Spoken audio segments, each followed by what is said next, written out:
Qu'est-ce que c'est qu'un trou noir? En termes astrophysiques, on va dire qu'un trou noir, c'est un astre dont le champ de gravité, la force d'attraction gravitationnelle est si puissante que rien ne peut s'en échapper, pas la matière et même pas la lumière, d'où le nom effectivement de trou noir. Alors ils ont été imaginés par des théoriciens déjà au XVIIIe siècle.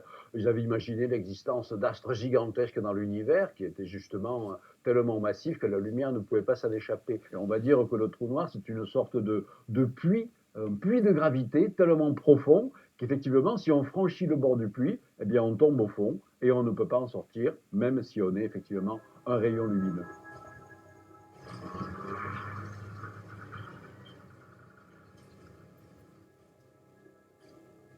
Mais pour quelqu'un qui plongerait dans un trou noir, qu'est-ce qui se passerait?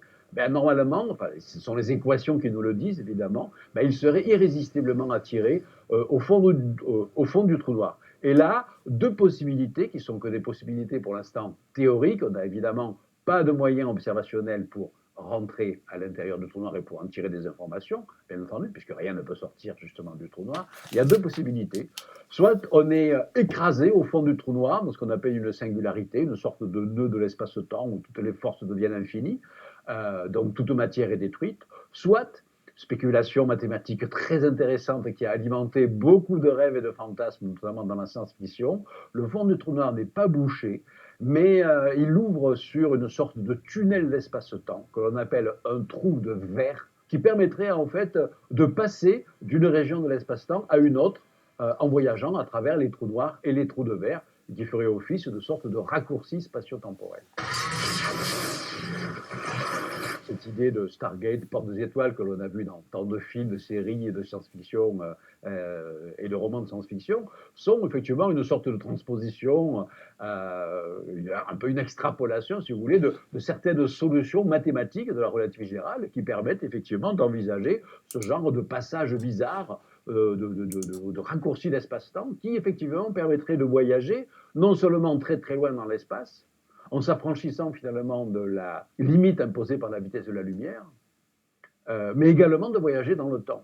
Et voyager dans le temps pour évidemment voyager dans le futur, mais aussi, même dans certaines solutions, voyager dans le passé. Et là, évidemment, ça pose des quantités de questions nouvelles, parce qu'en principe, voyager dans le passé génère plein de paradoxes, des paradoxes temporels. Hein. Et on peut même se poser la question s'ils existent réellement et qu'on peut réellement les traverser sans trop d'encombre, en choisissant des trous de verre énormes et pas trop petits, parce que sinon on serait probablement écrasé par des forces de gravité. Imaginons que des vaisseaux spatiaux puissent traverser des trous de verre et voyager comme ça d'un bout à l'autre de l'univers. Je répète, en s'affranchissant de la vitesse de la lumière, sans la dépasser, ce sont des raccourcis. Donc si vous voulez, par exemple, quand on fait des calculs, si on veut aller visiter une étoile à quelques dizaines ou centaines d'années-lumière, ce qui est déjà une étoile proche de nous, hein, techniquement, sans trou de verre, c'est pas possible, parce qu'il nous faudrait des siècles, des milliers d'années pour y aller. S'il y a un trou de verre qui connecte notre région d'espace-temps où on est, le système solaire, et puis cette étoile lointaine, on pourrait y aller, par exemple, en quelques heures seulement de voyage,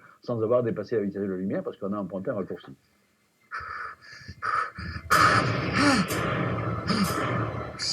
Dans Interstellar, en fait, je me souviens, donc l'astronaute, le héros du film, finit par plonger dans le trou de verre. La Terre est devenue totalement inhabitable. Il est impératif de trouver d'autres mondes semblables à la Terre qui pourraient être habitables, mais ces mondes sont sans doute extrêmement lointains et donc ils utilisent effectivement des trous de verre pour aller explorer des mondes possibles appartenant à d'autres galaxies. Est-ce que les trous de verre existent réellement dans l'univers? S'ils existent et qu'ils sont peut-être traversables, certains vont jusqu'à dire qu'il y a peut-être des civilisations extraterrestres beaucoup plus avancées que nous, qui commencent à maîtriser ou qui ont maîtrisé le voyage spatio-temporel et qui peuvent voyager d'un bout à l'autre de l'univers en allant d'une galaxie à une autre. D'abord, pour avoir une réponse, il faudrait pouvoir y aller. Ensuite, pour pouvoir y aller, il faudrait pouvoir revenir pour raconter l'histoire. Mais comme ce sont précisément des voyages qui nous embarqueraient très très loin dans l'espace et dans le temps, il n'y aurait pas possibilité de revenir pour raconter ce qui s'est passé. Le deuxième obstacle, c'est que il faudrait d'abord aller vers le trou noir le plus proche. Si les trous noirs sont effectivement des sortes de portes des étoiles qui permettent de voyager. Et malheureusement, on sait que les trous noirs, enfin malheureusement ou heureusement, les trous noirs sont assez rares dans l'univers. Hein. Heureusement, l'univers n'est pas rempli de trous noirs, hein, sinon évidemment le système solaire aurait été avalé depuis longtemps. Voilà. Donc en fait, les plus proches trous noirs que l'on connaît, parce qu'on les détecte d'une certaine façon, hein, voilà, ils sont déjà à plusieurs milliers d'années-lumière. Donc c'est le problème. Comment aller au plus proche trou noir, c'est-à-dire à la plus proche porte des étoiles qui nous permettrait de voyager est déjà extraordinairement loin. Donc c'est ça le problème principal. Mais il ne faut jamais désespérer des avancées de la science future.